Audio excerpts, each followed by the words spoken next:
Voltamos aqui pela TV Horizonte, agora falando com o Dr. João Paulo Cimini, ele é cardiologista e nutrologista. Então, nós vamos falar hoje sobre diabetes, né, doutor João Paulo? Exatamente. Bom dia. Vamos bater um Prazer, papo sobre diabetes. É Patrícia. Bom dia, doutor João Paulo. Muito bem-vindo. Obrigado. Pois então, a população está ficando diabética?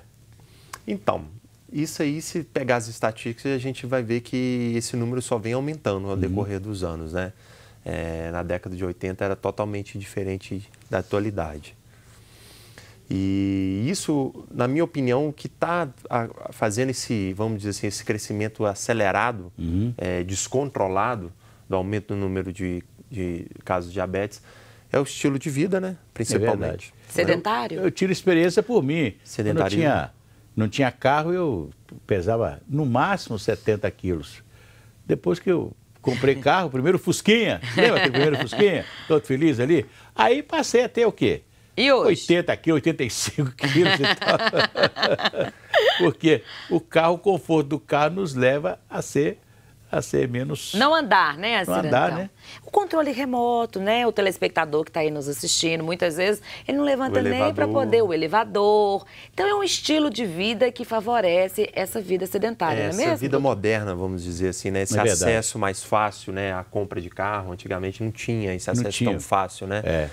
Um exemplo que você deu aí também foi meu. Na época da faculdade eu era mais magro, quando eu formei eu dei uma engordadinha, mas depois eu segurei, porque um dos fatores foi o carro também. O carro. Durante a época da faculdade andava Escada rolante, gente, adoro. Escada rolante.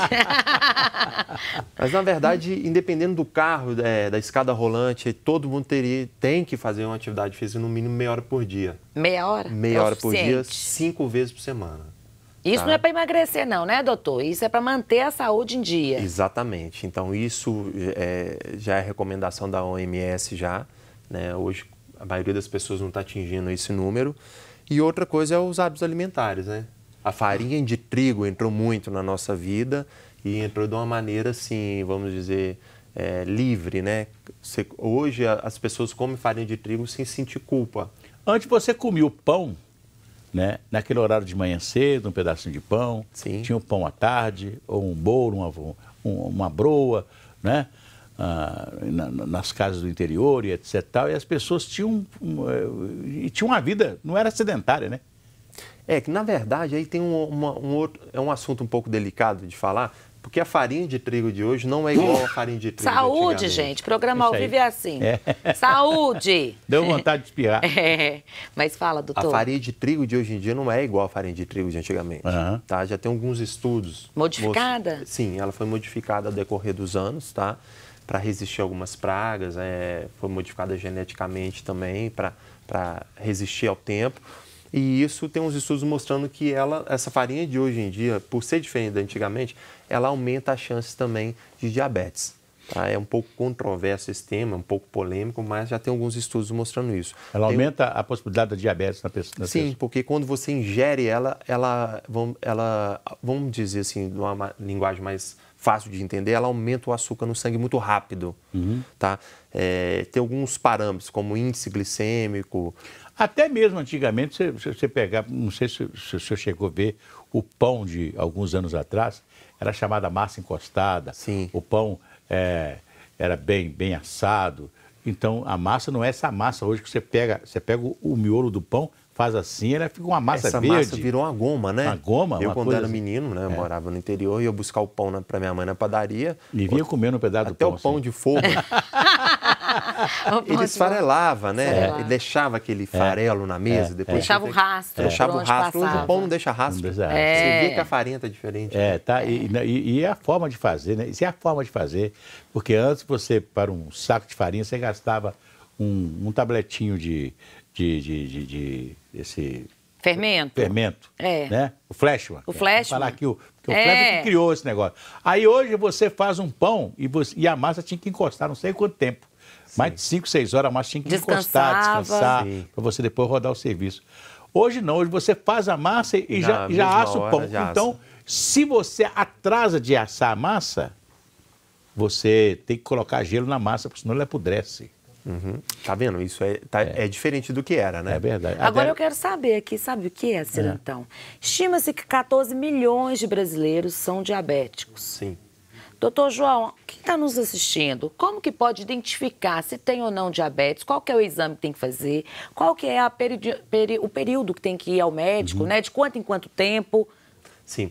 Na verdade, a diabetes do tipo 2 é diferente do tipo 1, né? O tipo 1 é quando tem um não funcionamento do pâncreas, né? Você tem que vir um suporte de insulina, né? O tipo 2, você tem um funcionamento do pâncreas, mas você tem uma resistência vamos dizer assim, a fazer o metabolismo do açúcar. Então, geralmente se entra com alguns remédios, né? E também alguns usam também insulina junto.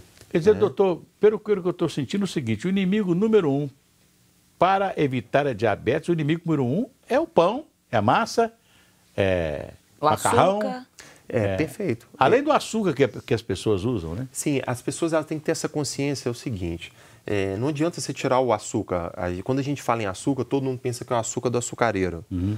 Tudo que a gente come vira açúcar, tá? Eu tenho mania de brincar com meus pacientes, falar que no Brasil tudo acaba em pizza. No nosso corpo tudo acaba em açúcar. Em açúcar. Então tudo que você come vai acabar em açúcar. Vamos dizer assim, né? 90%. Então, por exemplo, você comer um pão, aquele carboidrato vai terminar em açúcar. Você tomou um suco de laranja, aquela frutose que tem no suco é açúcar. Então, existem vários tipos de açúcar. Então, o mais importante é chupar laranja. Sim, né? Porque quando você chupa a laranja, ela está vindo junto com o bagaço com o dela, bagaço, que é ótimo, exatamente. Né? Ela vai ter uma liberação mais lenta. Quando você espreme, você tem frutose pura. Essa frutose pura é açúcar. Então, quando você ingere isso, acaba virando açúcar. Isso interfere no diabetes. Isso interfere no organismo. Então, essa consciência de... Por exemplo, às vezes eu chego em algum local, eu reparo muito as pessoas o que elas estão comendo, eu chego em algum local, eu percebo que alguém, na hora que vai tomar o café, ele pinga o adoçante.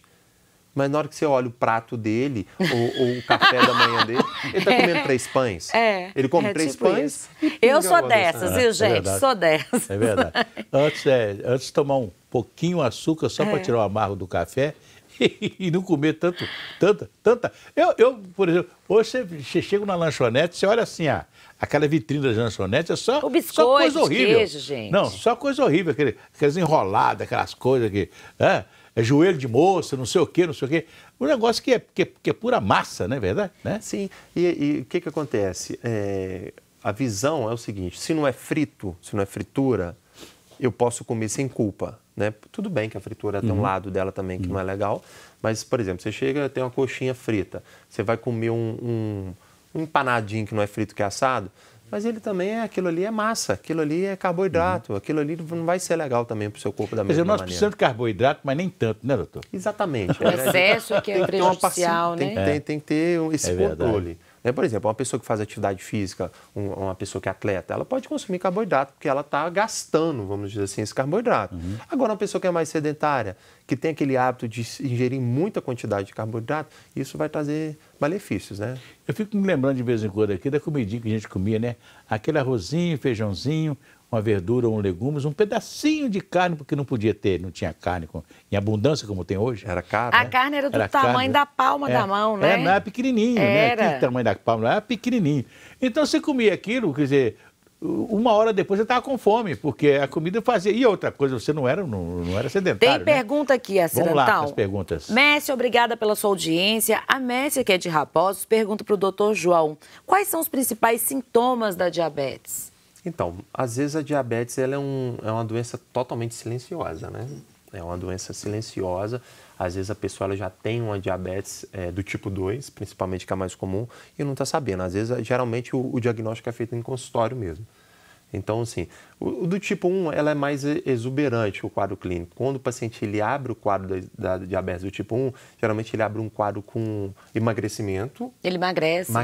Emagrece muito e urina muito. É um mecanismo compensatório. O corpo está tentando expulsar aquele excesso de açúcar, né? Porque ele não está conseguindo fazer o metabolismo, então o corpo está expulsando. Então, o do tipo 1 é mais, a gente chama de poliúria, que é o excesso de urina e emagrecimento. O tipo 2, geralmente, o paciente é mais assintomático.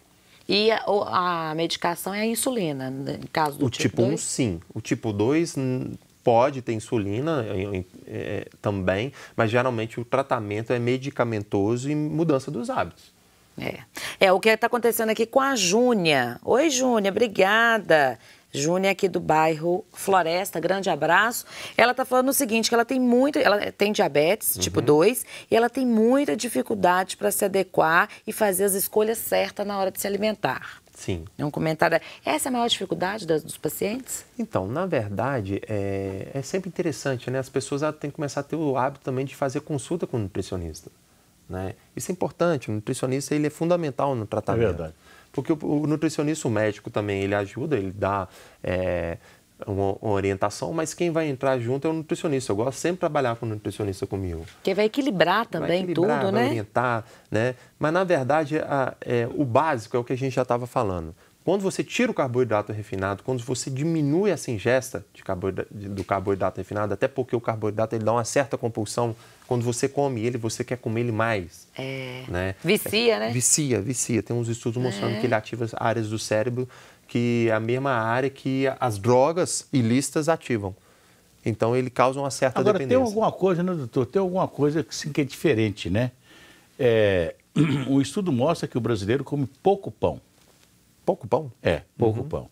Porque na França se come mais pão. A farinha da França é diferente. Na Itália se come mais pão. O pão da França também, ele vai com CC, né? Porque eles andam com o pão debaixo do braço. Ele vai premiado. Ele vai premiado. Mas é interessante, né? E uma coisa, eu sou diabético e quando a gente viaja, vai para a Europa, qualquer coisa, eu fico só comendo verde, né? Salada com pão, azeite, bastante azeite, um copo de vinho e tal, e um caldinho. E talvez também estão andando muito e tal, e vou medir a glicose está num ponto bom, 90, 95 e etc. Tal. Então, mesmo comer o pão, né? Eu tenho uma colega pediatra que ela trabalha muito com essa parte também. Então quer dizer que é a farinha. Sim, ela estava na Itália recente, ela é bem curiosa, ela falou, João, a farinha italiana é totalmente diferente da farinha brasileira. Ela ficou lá uma temporada, ela tem uma intolerância ao glúten, ela tem algumas intolerâncias que ela não come farinha. E ela falou, a farinha da Itália é totalmente diferente da farinha brasileira. Então, isso é um dos motivos. E o pão não é esse pão, essa massa que vira essa bucha, né? Essa bucha que a gente falou. O pão lá é resistente, né? É uma farinha de trigo diferente. Existem vários tipos de trigo, né? Tem um mapeamento, tem um médico americano, ele já escreveu um livro sobre isso, ele deu uma volta no mundo investigando as farinhas do mundo. E ele fez um mapeamento, ele mostrando quais são as farinhas melhores, as que são piores, e vem contando essa história dessa alteração da farinha em relação com as doenças. E na hora de comer, a gente não olha nada disso, né, doutor? A gente fala, gente, olha, deixa o carboidrato, né? Eu preciso de energia. Sim. E vai comendo. Mas aqui tem mais perguntas. Aí. A Cristina, que é de Sabará. Obrigada, Cristina, pela audiência. Ela está perguntando para o doutor João, urinar mais à noite e a boca seca na madrugada é algum sinal aí de diabetes? Não necessariamente, né? Fica muito fugaz falar que isso pode ser um sinal de diabetes. Não necessariamente. Mas tem muita gente que urina à noite e não tem relação com diabetes. As gestantes, principalmente. O normal também. É urinar à noite. A pessoa está deitada, né? Acho que só da maneira a pessoa deitar na cama já, às vezes ela não já facilita já. Antes de dormir, né? Às vezes é um hábito que ela não está tendo, né? Às vezes ela esvazia a bexiga antes de dormir. A Jocélia também, ela está falando que ela é intolerante à lactose. É porque eu falei da ortomolecular, né, doutor? Sim. Ela quer saber se realmente ela deve continuar tomando o comprimido por conta de quebra de enzima? Sim. Ela não escreveu direito, tem isso? É tipo isso. É que, na verdade, a intolerância à lactose hoje está mais divulgada, né? Tinha muita gente ingerindo leite de vaca com intolerância e não sabia. Hoje está mais divulgado. Na verdade, quando tem essa intolerância, eu acho o melhor fazer é tirar. É tirar mesmo, é evitar o máximo que puder, tá? Tirar o leite de vaca do dia a dia. E quando for comer um queijo, algum derivado, principalmente o queijo meia cura, é um queijo mais bem elaborado. Então, o processo de fazer esse tipo de queijo, ele tira a lactose, ele tira algumas outras coisas, umas imunoglobulinas que também... O de soja, que você também falou, né? Assim, é bom? As pessoas estão dizendo, tem um médico amigo meu que fala assim, escuta, você já viu boi tomar leite? Não, então acabou, você toma leite quando é pequeno, menino, depois acaba. Você não tem que tomar leite. A intolerância ao leite, ela na minha opinião, ela é muito mais, vamos dizer assim, comum do que a gente imagina. Tem muita criança com otite, sinusite de repetição por intolerância ao leite e não está sabendo. É verdade. E aí você tira o leite daquela criança, melhora a congestão. Quer dizer, o certo, né, para resumir a nossa conversa, a nossa prosa aqui, atividade física é o melhor caminho para se combater não ter diabetes. Atividade física sempre, todos os dias, meia hora por dia e alimentação controlada. Beleza. Nós estamos chegando ao final, irmão? Estamos chegando ao final, né, Patrícia? Isso, tem até Amanhã também tem o contato do doutor João, né? Tá passando aí. Obrigada, Verônica. Gratidão e alegria, gente. Até amanhã. Até amanhã, se Deus quiser.